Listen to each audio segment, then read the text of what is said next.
now, folks, to something slightly different.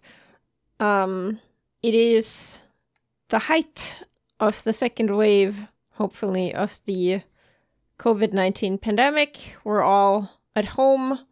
Nick and I are working from home and have been doing so for the better part of a year now. It's stressful, recording is hard, so I'm going with something that comes easy to me, that didn't used to come easy to me, which is Dark Souls. Specifically, the first game, the remastered version. I used to super suck at this game, and now I am mildly competent. I couldn't walk in a straight line. I still can't walk in a straight line, but I do have 100% of all of these achievements, and I kind of thought it'd be neat if I made a little Let's Play / guide for people who, like me a couple of years ago, cannot deal with this game. So join me on a journey of, maybe not cheesing, but discovering how to play this game when you're not good at it at all. If you're super experienced at Dark Souls, you might not enjoy what's about to happen. Or maybe you do. Maybe you'll learn something about what it is that us, I don't want to say noobs, but us people with a Dark Souls challenge struggle with. Anyway, let's get started. So, for the absolute super beginner, the very first thing you do is you create your character. This is the character, so entering a character name, this is the character name that will be displayed for the people that you might interact with online. They won't see your Steam name or your PlayStation name, whatever your what is it called? Your console of choice is, but this name that you enter. And because they filter out a couple of bad words, even if they're not single words, some of the names are actually just full of asterisks. So think about that ahead of time. Maybe don't call your character this. Anyway, what is my character called? I am Lady Sunbro. And because I am Lady Sunbro, I am Lady. You can be a man or a woman. Honestly, it doesn't really matter. The majority of the time that you're going to be playing this game, and that's why your face doesn't matter either, you're probably going to be looking at a shriveled undead. So don't spend too much time on this character creator. You can create or select a starting class. You have these choices. So let's go over what they do a little bit. As you can see in the bottom left, there's a bunch of attributes: level, vitality, attunement, endurance, and so on and so forth. And all of these have different starting values, and as you can see on the right, the characters look a bit different, and that's because their starting equipment is different. Some of these classes are good, some of these classes are not so good, but unless you're about to min-max, it doesn't really matter because you're not locked into anything. They might just give you a slightly easier or slightly harder start, or a slightly more streamlined start if you want to go for a very specific build. But overall, especially if you're playing this for the first time, don't worry too much about it. Anyone can be anything. That being said, I still have recommendations about what class to pick as an absolute beginner. The warrior, as you can see, has a shield and a sword and has good stats in both strength and dexterity. Strength being the attribute that governs how much damage you do with weapons whose primary stat is strength. Dexterity, how much damage you do with weapons whose primary stat is dexterity. Now, they have slightly more effects, and I will go about in detail what all of these stats do a bit later, but for now, that's what you need to know. Warrior is actually a pretty good choice for a beginner, has a solid shield, and the fact that have both strength and dexterity means you can go either way later. A lot of weapons actually have minimum requirements for both of these stats, so it's a pretty good start in order to just branch out later. Similarly, the Knight, slightly less on both strength and dexterity, slightly higher on a couple of other stats. So it has more vitality, which means you have more life. And you also have slightly higher starting faith at the very bottom, which means that you can also easily transform this one into a cleric. It's got a solid sword, a solid shield, and it's got pretty heavy armor. You're not gonna take a whole lot of damage. Good choice for a start. The Wanderer is kind of a class that can easily transform into a good dexterity build. I don't think it's like particularly good, but if you want to pick it, why not? Thief, I recommend, especially as a beginner, not picking this class. You have a dagger, you have very short reach, and you don't have a very good shield. It's got high dexterity, but you don't have a whole lot of armor, so you're gonna take a lot of damage, and your reach with your weapon is really short, which, especially for a new player, is probably pretty challenging. So it's not a bad class, it's just not a good starter class. The Bandit has a lot of strength and has a good axe and an okay shield. So this one is a pretty good pick if you want to go for a strength build, which is usually, big heavy weapons like Herder, Barbarian. The Hunter starts with a bow and has like medium stats. Like there's no reason to pick this. This one, it's kind of pointless. Like all the other classes will find a bow within like minutes of the start of the game. This is not a good class. I wouldn't recommend it. The Sorcerer is the first class that will actually introduce you to a playstyle that isn't just, bashing things with weapons. As you can see, Sorcerer has a dagger and only wears clothes and not armor, but has really high intelligence, and that lets you cast spells. So if you want to go for a sorcery build, which is the build that focuses heavily on magic, then this is probably a good starting class for you. On the other hand, my recommendation for new players would be to not play a sorcerer, because the game, obviously you can do it, the game plays kind of differently, and I think you learn the game better if you just go for a normal weapon build, which is what I will be doing in this guide. So the Sorcerer, I think, is more of a pick for a second playthrough.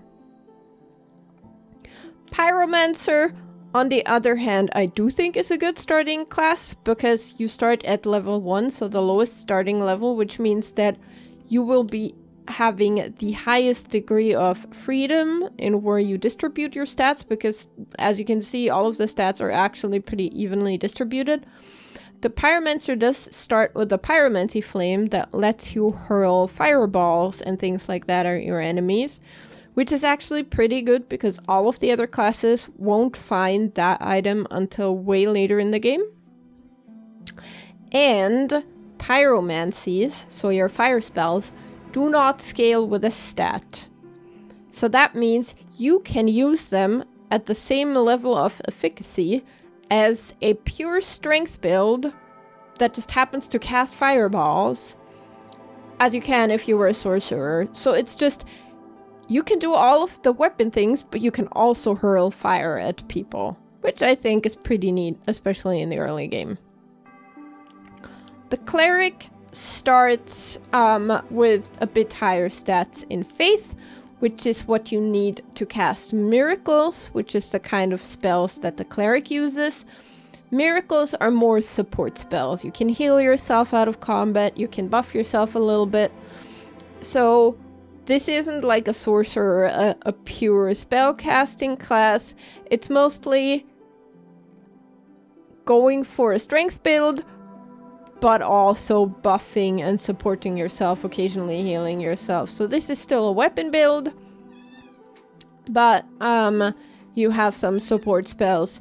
Probably not too bad in the beginner, because it lets you start with a spell that lets you heal a little bit, so you just have a bit more healing than any other class, especially in the beginning. And then there's Deprived, which is a naked person with a club and a shield. It's not actually a bad starter for experienced players, because the club is actually a pretty good club. For new players, I wouldn't, because you take a lot of damage without armor. That shield is worthless. So I wouldn't do that. Me, for now, for this playthrough, I am going to go with a pyromancer, because that's what I like doing. You will also get to start with a starting gift, which you can choose. You can choose none. You can choose a bunch of things. I don't want to go into details with, for all of them. Some are just consumables items. There's 3 that I want to highlight. There's the Black Firebomb, which you can use to help you through the first boss fight, to make that a little easier if you're struggling with it. There is the Master Key, which opens a couple of locks in the game that you otherwise would only be able to open at a later point. It doesn't let you open anything that you couldn't otherwise. All of these things will be openable. It's just this lets you get there sooner, which is pretty cool and generally recommended if you're playing a sorcerer.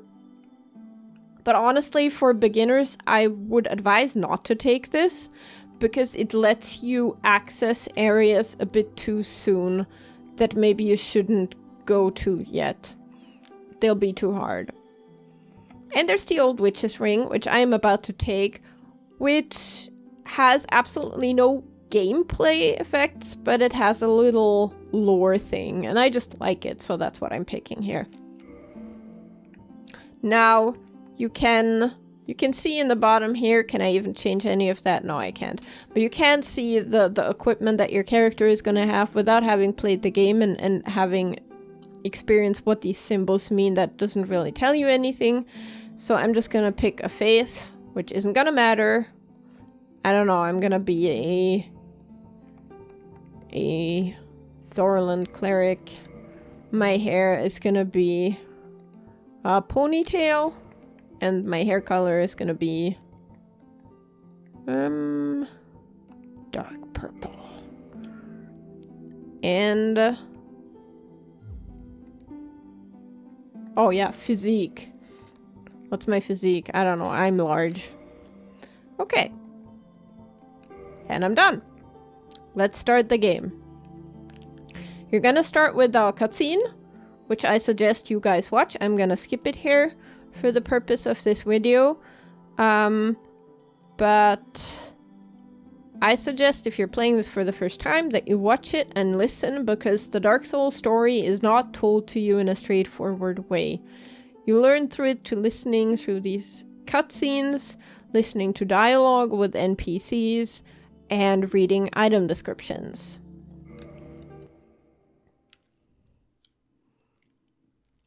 Such as this one. Alright, here we go. So my character is not what you saw in the cutscene, or in the menu earlier just now. I am a shriveled undead person. Whoops. And I'm gonna pick up this here cell key. Alright. Lets me leave my cell. So you're gonna see all of this writing on the floor here, and those are messages. The majority of messages through this game that you're gonna see are written by other players, except for this starting area where all of them are actually developer messages. In this case, they're gonna show you how to use the game controls. I think I largely ignored those when I played for the first time, which is probably a mistake. but I take a really long time learning controls anyway, so I felt a bit overwhelmed with that at first, to be honest. I think it helps, like, to start with a couple of basic ones, and I will say what those are and just pick up the rest later as you go on in the game. Yep. You can tell whether a message is a developer message or not by whether or not it has a rating. So player messages you can up or down vote if you think they're useful. Developer messages don't have that option. So this again, whoops, is a developer message. So yeah, it's telling me I can hit things. So there's all of these poor souls here that I can just hit. They're not really gonna fight back. You're also gonna hear trampling, and if you look through this window, you see a scary big boy in here. We're not gonna meet that one until way later in the game, actually. But for now, we can see that it's there, and we should remember that because we're gonna return to this place at some point later. So, you can run, which I think is a good thing to know, and you can target, enemies by clicking on your right stick. Maybe I should have mentioned this, but I'm playing on PC, but I'm playing with a controller because this game was made to be played with a controller. And the first PC version was really just a port, and like keyboard and mouse controls are really clunky. So if you are playing this game and you're struggling and you're playing with a keyboard and a mouse, my first advice to you is get yourself a controller. Okay. Now here we are, we're looking at a bonfire, which we should light and sit down at. Whenever you die, you spawn at the last bonfire that you set at. So if I go and I die now, this is where I'm gonna spawn. I don't intend to do that right away though. So the only way forward is here. Go through this door. And I don't know if you can see it, but like if I may draw your attention to the center of the screen at the top there, there's another big boy looking through a hole in the roof. So if I walk into this room, what's gonna happen is, woof, he's gonna come in here. Now here's the thing, you're not supposed to fight him here. You get a boss bar, a health bar, and it tells you this is the Asylum Demon, but all you have for sword is a sword hilt. That's worthless. You do like 2 damage to him and he has like a couple hundred health. So you're not supposed to fight this guy, you're just supposed to run through this door and now you're in safety.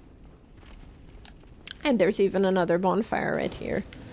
I don't think you ever fully need that, but let's sit down anyway, just in case. So... Oh no! A guy with a bow. Whew, let's run to safety. Very nice. So, there's a corpse, and I found a shield on this corpse. And helpfully, the messages in here are telling you how to equip this shield and what to do with it. So let's do that. I can equip the shield by going here in my menu, equipping the shield. Now my character has a shield. And I can block using the, what is it? I mean, I have an Xbox controller, so that's like the LB, which is, I think, on the PlayStation, like a shoulder, the LS button. Block. And here I attack. Wonderful. One thing you can see is that, whoop, if I hit things, my stamina bar, the green bar in the top left, goes down by a pretty big amount. So hitting things uses stamina. Rolling, which I can do, whoops, to avoid damage, uses stamina. And it's a bit hard to show in this room, but running also depletes your stamina. So normal walking doesn't, but running, which you do by pressing the B button, depletes your stamina. But it regenerates by itself. So you just need to wait a little bit, the stamina comes back. However, blocking, since I just picked up a shield, if you see while I am blocking, my stamina regenerates really, really slowly. Which is why a classic beginner mistake is to turtle too much behind your shield. You will lose stamina but not regain it. And what happens when you're out of stamina and you get hit is you get like what's the word, staggered, and you fall over and you just take a lot of unnecessary damage. So shields are neat, but know when to use them and when to drop them. So the default position for a shield is down. You only raise it when there's a blow incoming, but otherwise your shield is down. All right. Now, let us demonstrate by, taking a few hits. So as you can see, it's not a great shield actually. In the sense, it's not a good shield. Let's put it like this. I still take a bit of damage. Whoops. Small amounts, and blocking also drains my stamina somewhat. But I take less damage than if I weren't blocking at all, so it is obviously helping. And this guy is actually scripted to sort of run away from us if we come here. Okay, he's not doing it, which is weird, but... Man, this is gonna take forever, right? Luckily though, this corpse here has an axe. It's a much better weapon, so I'm just gonna run back to safety. Come on. I'll run back to safety here. And instead of my shitty little sword hilt, I'm gonna equip the axe. And like... sorry. So you can see here the sword hilt has... let me see if I can... No, okay. The sword hilt, as you can see, has 20 damage that it does, whereas the hand axe has 80. So this is much, much better. We'll go a little bit into all of these stats a bit later. I don't want to get just stuck in menus for now. The cracked round shield, let's see if I click here. You can see that it says it has 65% physical damage reduction. So that means out of the physical damage, like just like a sword slash, for example, that comes in, 65% of that is, absorbed, and 35% of the damage you still take. So, say a hit would do 100 damage to you if you took it with a sword. Without a shield, it'll do 100 damage to you. With the shield, it's gonna do 65 damage to you. 35, excuse me. See, I told you, we're all tired. Math is hard at this point. So, even though it's not great, it's not completely worthless either. So now with my new axe, let's go and hit that guy. Ooh, I accidentally even showed you a backstab. But yeah, that is a lot of damage. Let's go for a slightly more normal enemy. No, okay, first we have to go through this fog door.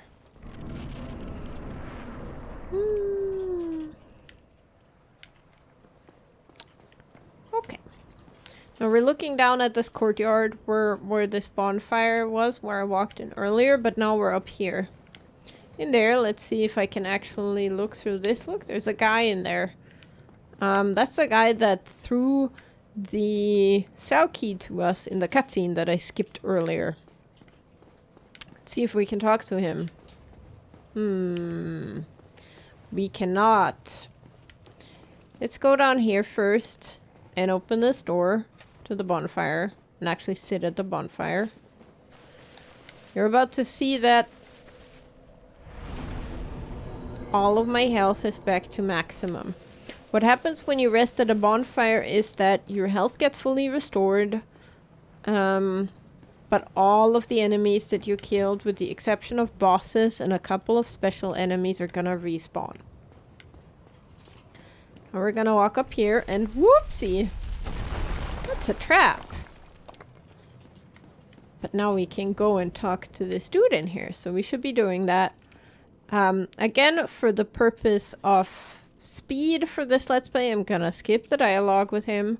but you guys should listen because he has interesting things to say. Oh, you. So, boop, boop, boop, boop, boop, boop, boop. If only I could remember. There was an old an Estus. And he gives us Estus flasks. Oh, and this. And a key. Now I must poet and goodbye.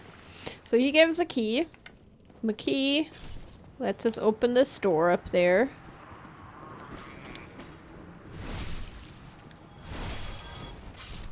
And the Estus flask. Let's see if I can have a look at the item description. Yeah.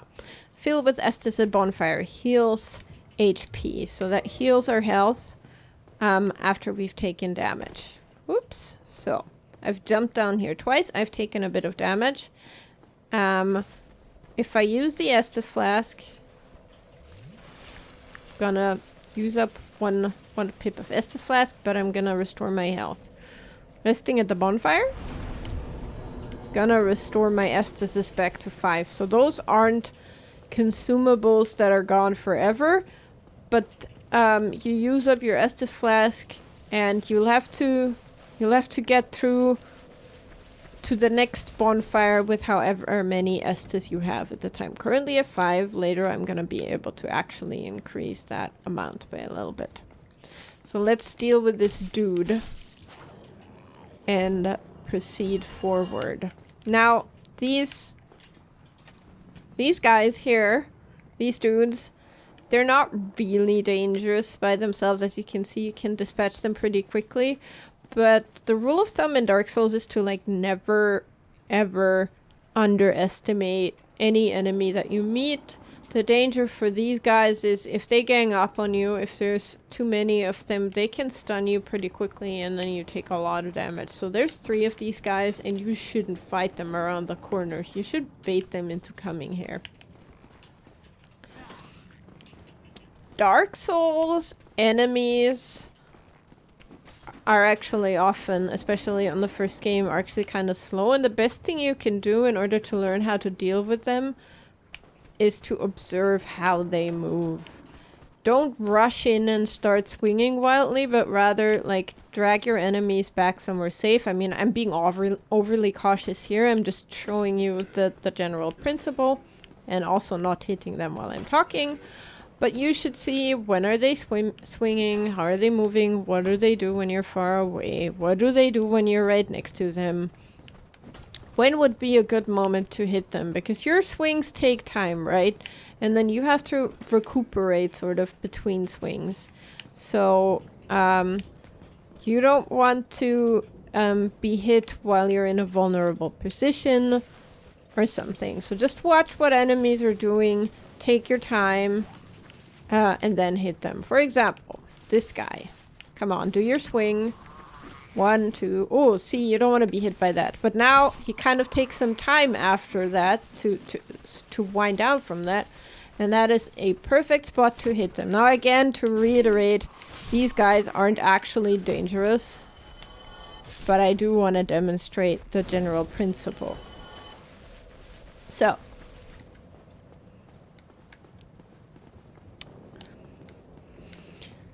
Another thing you can do, you saw my swings just now, I think they did 37 damage.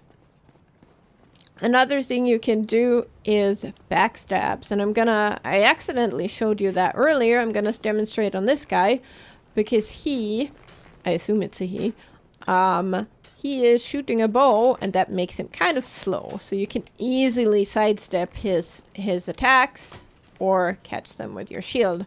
Now what you can do while he's doing is run behind him, and while you're behind him, just use a normal attack, and that will do like a critical backstab attack for massive damage, which is super cool, because while you're doing it, like while this animation is ongoing, you're invulnerable. That means if you get a backstab in on one guy and you have like 2 other guys chasing you, they can hit you all they want. They're not gonna do damage. So you're immune while that animation is going on.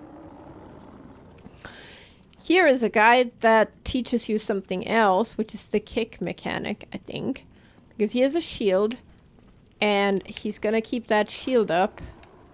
And that's kind of annoying. So if you hit an enemy, yeah, see, if you hit an enemy that has a shield up, you're not gonna do a whole lot of damage. But you can kick enemies like this, and that just kind of makes them stagger back, and then you can hit them and be like, yes, you're dead. You took a lot of damage there, dude. Ha ha ha ha. Something else you can do is to avoid enemies. I haven't really been able to show that because there just hasn't been a good opportunity, but you're about to see this because we're about to go back and revisit the big boy we saw earlier, is roll through their attacks. So you can roll. You can also roll, like, not just straight forward, but like off to the side. Whoops. And that's gonna give you a couple of iframes, invincibility frames. So that means that you can roll through an attack. Now, obviously, if you're gonna roll right into a swing, you're still gonna be like smacked in the face. So don't do that. But if something swings at you, say from left to right on the screen, and you do roll like whoops through this, then for a couple of, I want to say like milliseconds, so you have to time it right, you're gonna be invulnerable, which is pretty damn useful. Another thing you can do is to two-hand your weapon. And that effectively multiplies your strength by 1.5. So that just means if you swing like this, your weapon probably has a slightly different moveset, and you're gonna do a little bit more damage. So pretty useful as well. Now, how do I do this? Obviously, I want this to be useful. So maybe I'll just let myself die so I get a little more footage in off the boss. We'll see. Or maybe I'll just be able to like drag this out like really long. Who knows? So we're about to go revisit the big boy. We're gonna spawn on a balcony, and I'm explaining this now because there's a bit of a time limit on what I'm about to do. We're gonna be on a balcony and we're gonna look down on him. And the game, one of these messages should explain this here. Let me see. Yeah. RB while falling, plunging attack. So the game gives you a hint. If you fall down and you click the attack button, you're gonna do a plunging attack, and that is going to take away half of his health bar. Like, you do super massive damage. I strongly recommend doing it. So listen to what the game is telling you here. This is a very good hint. So let's do that. Here we go. I'm up here. He's down here. And oof. Okay, not quite half his health bar, but a lot. And now I'm going to take a bit of a safe distance so we can observe what he does. He's actually very, very slow. And as you can see, I rolled through his attacks there, so he didn't hit me at all. So he does a lot of swings that go from left to right, right to left, or just raising the hammer, woof, and just donking down in front of him. Do not roll straight into the hammer like I just did, because you will take massive damage. Now, I'm in a good spot where I would like to have some healing, because I really don't like how little health I have. And the right spot to heal in this game is always instead of an attack. So whenever you think like this would be a good spot for me to hit him, would also be a good spot to heal, because healing takes time. So do it instead of an attack, not after an attack, right? Again, what I said earlier about take your time, like just look at what he does. You can actually usually be pretty safe at the distance. So if you observe him from here, there's not all that much that he can do. What does he do? Often he will do a swing with a follow-up swing, so just because he's done like one swing, don't count yourself too safe. Alright, now that was a lot of observing. Let's talk a little bit about how do I do damage to him. So there is a tried and tested Dark Souls method of stab the big thing in the butt. And that is... Whoopsie. I actually got hit there. So that is actually exactly what I recommend doing here. So we are gonna run to the back of him. Whee! And stab him in the butt. Oh no, he does the floaty thing. When he does the floaty thing, you should run away from him a bit. Because he does some AoE damage when he lands. But on the other hand, it's a pretty good spot to actually get a heal in. So, whoops. Hey, not cool. As you can see, the hitbox or the AoE for some of his attacks is actually quite big. And just like run behind him, let him do his thing. Maybe even switch to two-handed, hit him once, and then run away. I think a really important thing to keep in mind here is to keep an eye on your stamina bar. So don't just go in there and like deplete all of your stamina, honestly, especially if you're a beginner and you're struggling with the game. Take your time. Just hit him once, run away, because you want to have enough stamina to like roll away or block to reduce or even completely negate any incoming damage if you kind of misjudge your swing. So don't be caught unawares. Always have the green bar as high as possible. And try not to stand in front of the boss. So behind him, like if you're gonna be in front of the boss, be at a good distance. Otherwise, you want to be behind him. Do your thing. Let him do his swing and then run in. Whoops. Boom. Okay. Slow and steady. Run back. Hit. Now, obviously, or not obviously, there's some people who are like geniuses as this kind of thing. They just pick up the game, they go in and they beat the boss. They might have a lot of experience with this kind of game before. I didn't. This was pretty much the first game I ever played with a controller. So, if you're like that, you might not be having as easy of a time as I am having right now, and that is perfectly fine and understandable. And I am saying this after just having eaten several whoopsie hits. Because as it turns out, talking and playing at the same time isn't all that easy for me still. So, whoops. Okay. Yeah. So there's a good possibility that you're gonna die. That's fine. I died so many times to this guy the first time I played the game. The thing in Dark Souls is this isn't this isn't a game that you can only manage to do by being some kind of like prodigy at it. Whoopsie. I think patience and perseverance is rewarded more, whoopsie, in the long run than whatever else. Because at some point everyone hits a point in the game where they struggle. And if you've already learned that you suck and you're gonna die, then you're gonna get through these points a lot better than if you've just breezed through it until now. So just go in with the mentality that you're gonna fail until you succeed, and failure isn't failure. Failure is just practice.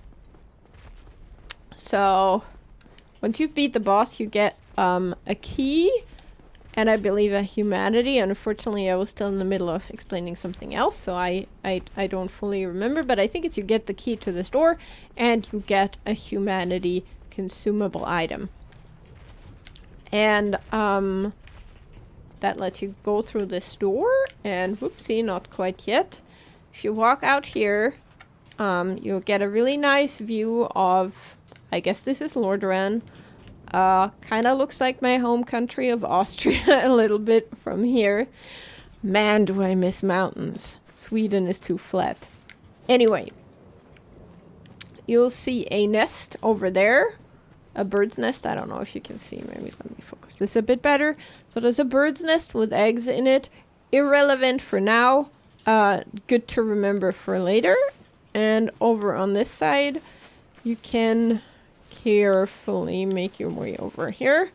Because there's a soul here. Okay, you can pick that up. And then walk up here. And cutscene. You're gonna be transported to a place called Firelink Shrine by a really big bird. You're gonna see places we're gonna visit later. Cool. We're in Firelink Shrine. There's another bonfire. Yes, yes. We should sit at it. Ooh. Alright, health back to full. Estus bigger than we had it before. We have 10 now. That's because this fire is bigger than the one we were at before. Here's a dude. There's lots of stuff to explore. That is something for another day. What I want to finish this episode up with is by explaining a little bit. We beat a boss. We got a couple of souls, as you can see in the bottom right corner. This number here, 2352. That's the amount of souls I got. Souls is our experience currency. I picked up a soul item as well, so the soul of a lost undead. That just is a get more souls item. Don't really need that for now, but we have it. So why don't we do exactly what the tooltip said, which is sit at a bonfire and level up. So currently, as you can see, and I think now I can... Oops. Nope. Yeah. So now I can actually go through this one by one. I mean, the game explains it a little bit to you, but I'd like to just go a little more into detail about what all of these things mean. Lady Sunbro, that's me. My level currently is level 1. Your Dark Souls level is how many times you've leveled up. Obviously, it's called your soul level, and there's a couple of things in the game that are tied to your soul level, and those are all related to online co-op or multiplayer functions. So the game lets you either help others by being summoned to their game, or have them help you by summoning them to your game. Or you can be invaded by unfriendly people who will try to kill you, which is all in good fun. That's a part of the game, by the way. You shouldn't be salty about it when it happens, but just accept it. Because if you're shit at this game, they're probably gonna kill you. But that's fine, because you're gonna die over and over again anyway. So don't get too salty about that. It's just part of the charm of Dark Souls. But who can invade you and who can help you and who you can help is determined by your level. In the sense is there's a range above and below your level that's available. So you can technically be over leveled for places. I think if you play the game just like organically, it's probably really hard for that to happen. But it can happen. And I think especially for new players, one is maybe tempted to just farm for souls and just over level. So maybe don't do that. My recommendation in general is to focus more on weapon upgrades than leveling up anyway, because that will help you more than leveling up. On average, although technically summoning is also determined by your weapon upgrade level. But that's a bit too much for now. Just know that your level is a bit relevant when it comes to online features of the game. If you're playing online, do whatever the hell you want. Like level to level, I don't know, 200 if you want. I don't even know. I've never been level 200 in this game, I think. Would take quite a bit of time. Your souls is the total amount of souls that you have available right now. The required souls is how many you need for a level up. The amount of souls that you need for a level up obviously increases with each level up. So right now, from level 1 to level 2, it would be 673 souls. From level 2 to 3, it's going to be more than that. Vitality is determining how much health you have. And let me see if I can skip over here. So HP, your health points. If you increase vitality, that is going to increase. It's also going to increase a little bit, I think, your defenses and resistances. So what you have down here, because I think they just mildly increase with every level up, just so you're aware. But the main thing that you're going to increase with vitality is health. Attunement is a bit of a weird stat. It increases, I think, the amount of spells that you can have equipped at any given time.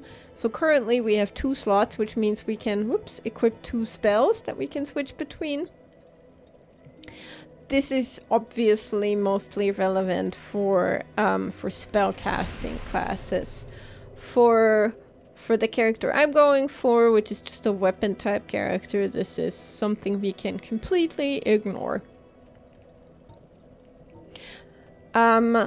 Endurance is determining how much stamina I have, what my maximum equipment load is, and my bleed resistance. The latter is forget about it.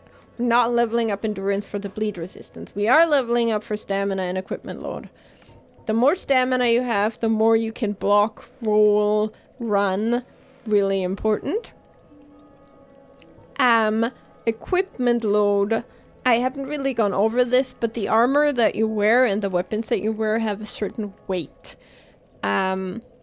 If you are wearing too much stuff, it's gonna slow you down. You're gonna run really slow. At some point, you won't even be able to roll properly anymore. Whereas the less you wear, the faster you will be able to roll and, I believe also,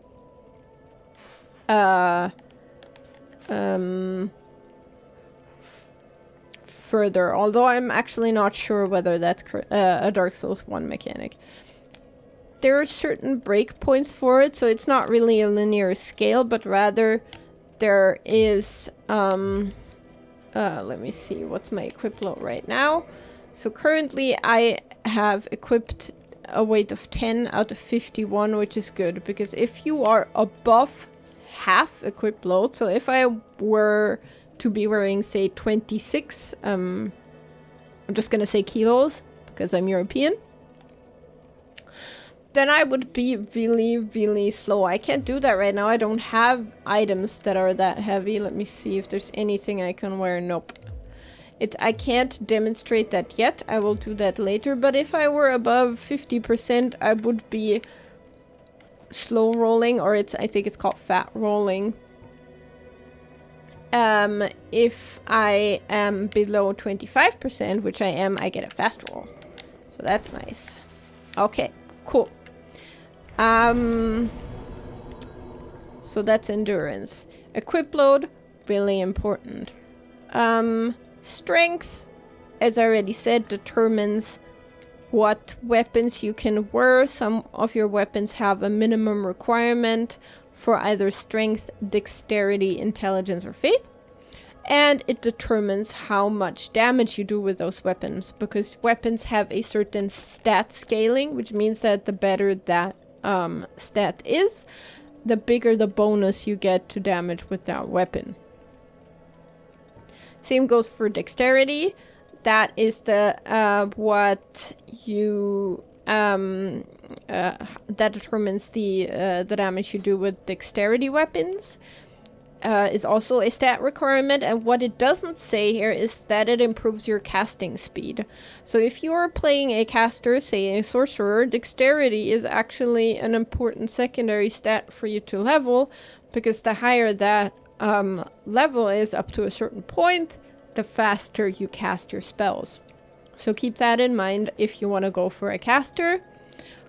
Inversely, it also means that if you're going for a dexterity build, that you might consider actually getting a couple of spells to cast, because you're already gonna be casting them a bit faster anyway.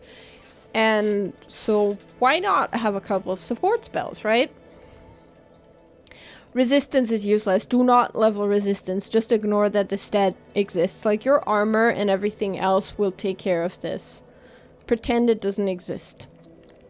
Intelligence is the stat that determines how much damage you do with sorceries or weapons that have been infused with magic. It also is a level requirement for certain weapons, but most importantly for spells. So just like weapons, your spells will have a minimum stat requirement, which means that, for example, me with 10 intelligence, and I kind of intend to keep it that way, I'm too dumb, so I'm not gonna be able to cast a whole lot of spells, of sorcery spells later. Faith is kind of the same, only it's not for sorceries but miracles, so this is a different spell class. I already mentioned this. Miracles are used by clerics. They're heals, they're buffs, they're actually lightning bolts, but the majority of this is support spells.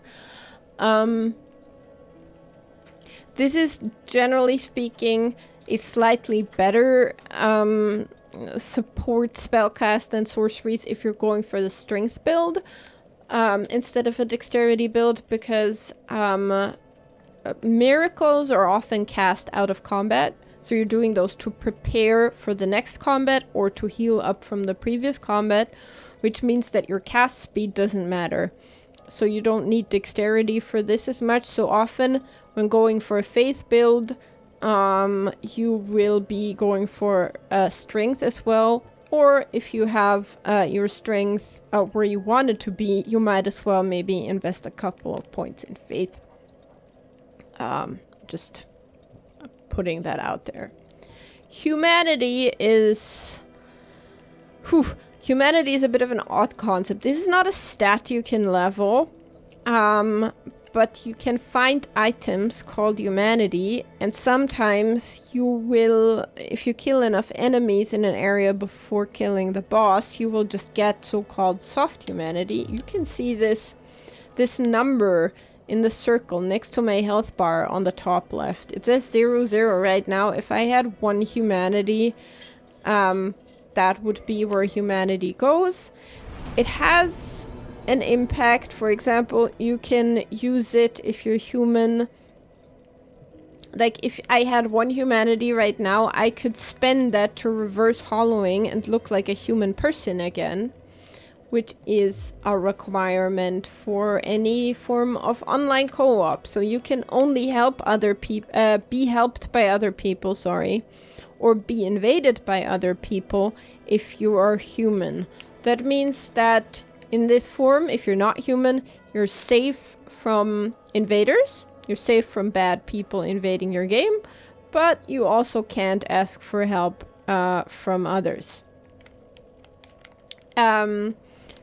If you're human, you can also spend another humanity to kindle your bonfire, which means that the game has already done this for us. Remember, at the first bonfire we set at, the bonfire was at gave us 5 Estus. Now we have 10, and that's because this bonfire is already kindled. But if it were at 5, I could kindle it and make it to 10. You can do this to all bonfires. Later in the game, you will even get something that will let you kindle them even further. But for now, 10 is what we can get to. So that's what humanity is. I think humanity also has a bit of an impact on item discovery, which see over here, which is your likelihood from finding an item on the dead body of an enemy that you've killed. You've got all sorts of resistances here. What armor you wear will have an impact on that. So you will have certain areas in the game where poison is a big thing, so you might want to think about putting on poison armor. You will have areas in the game where lightning is a thing, and there you want to put on stuff that gives you lightning defense and so on. Physical defense is just, strikes, sword blows, etc. That's always good to have, although your armor will have different, efficacy for being, for strike, which is like someone comes at you with like a hammer, or slash, which is a sword or a katana, or thrust, which is a rapier, for example. This tells you what your attack is, and you can have 2 weapons in your left hand and 2 weapons in your right hand. You can't obviously use 2 weapons per hand at the same time, but you can switch between them.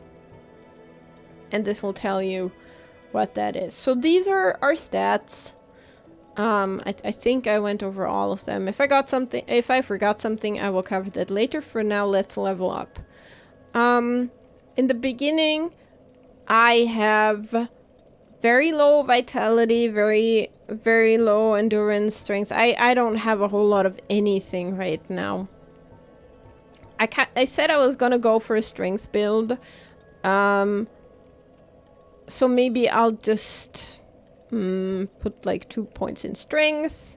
I'm gonna put 1 in dexterity just because I hate odd numbers.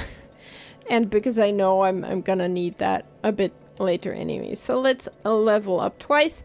And as you can see here now, maybe let me undo this again so you can see. If I level up once, you will see in blue what effect that has. So for the most part, leveling up strength will give me more damage on my weapon. And like I said earlier, pretty much all of my resistances and defenses are gonna increase.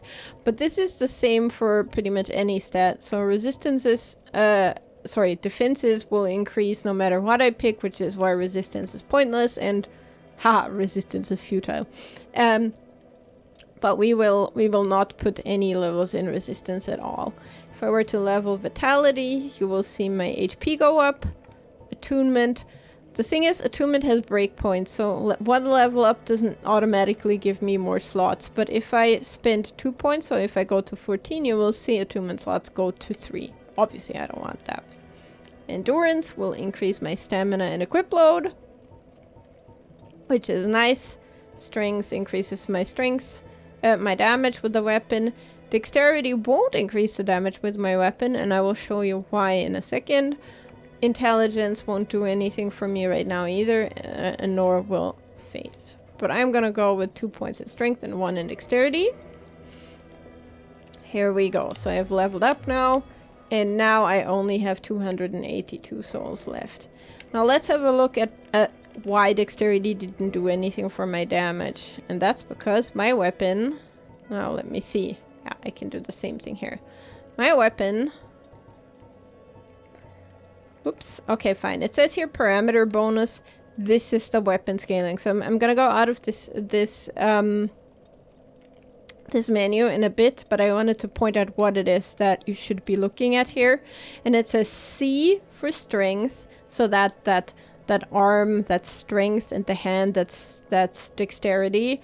The candle is intelligence, and the star is faith, I think. Should be the same symbol as in the other menu, so yeah. Oh, it even says so on the right. Sorry, I'm blind. Yeah, candle intelligence, star is faith. So if you look, whoops. Damn it. Okay, it won't let me point there. But if you look on the right side of the screen, you'll see the symbols. So I have C scaling for strength and D scaling for dexterity and none for intelligence and faith at all. That means that it doesn't matter how much I ramp up my faith or intelligence scaling, I'm never gonna do more damage than the 80 that I currently do for this weapon. If I put enough points in dexterity, I will get a mild bump to the damage that I do with this weapon. For strength, I will get a slightly more than mild bump in the damage that I do with this weapon. So the grading for this is this typical Japanese scale. I guess D is the worst. Well, the dash is nothing at all. D is the worst. Then C, B, A, and then best of all, you will have S. So S scaling will give you the most, how do you say, bang for your buck. Obviously, in the early game, you're not going to find anything with S scaling.